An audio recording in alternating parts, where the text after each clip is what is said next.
Now, I use in Pain to Power, I do use a very clear definition of healing for the betrayed partners. And it's this, if you want to jot this down. So this is my definition of healing.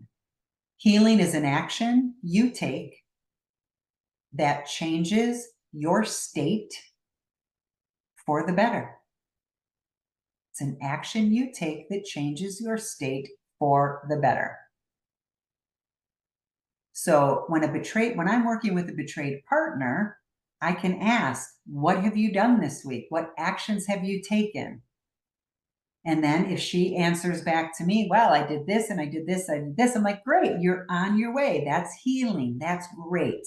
But if betrayed partner says, well, I didn't do this and I was going to do that, but I didn't. And I had, every night I fought with my husband over that and it just went nowhere.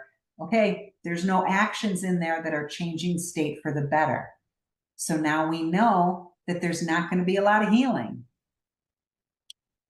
Comes right back into that same mindset of that toxic environment.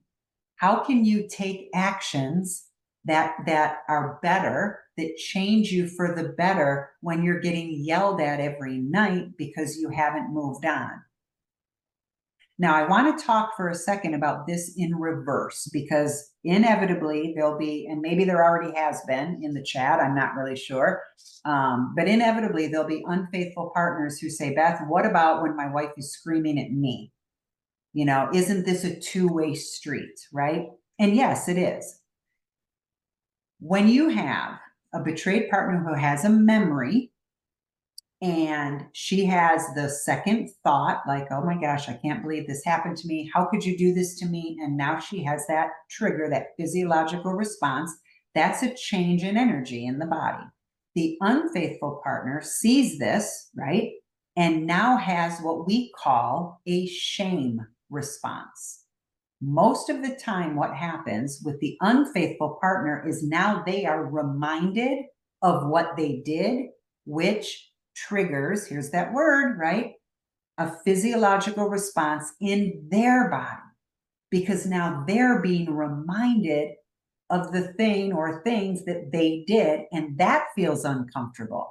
So now you have two people who are in this highly regulated state, right? This highly dysregulated state.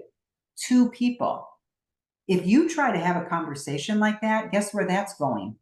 Absolutely nowhere. It's just going to keep escalating. So I do not, I do not give betrayed partners free rein to just scream and yell and do whatever you want for 5 hours, and the unfaithful partner just has to sit there and take it.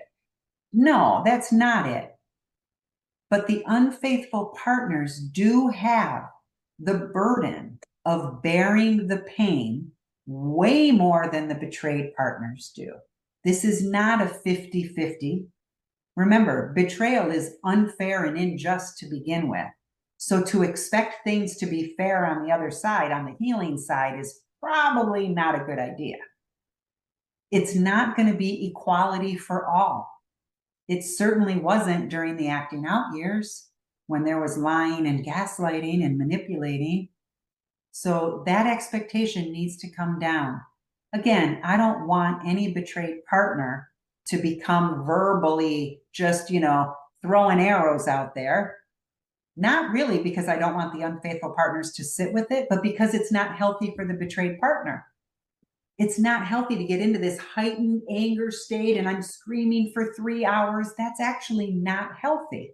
It's staying in a high stress state for a long period of time. So I want betrayed partners to be able to get enough data to offset those second thoughts so that they don't go into that state. That's the prevention piece.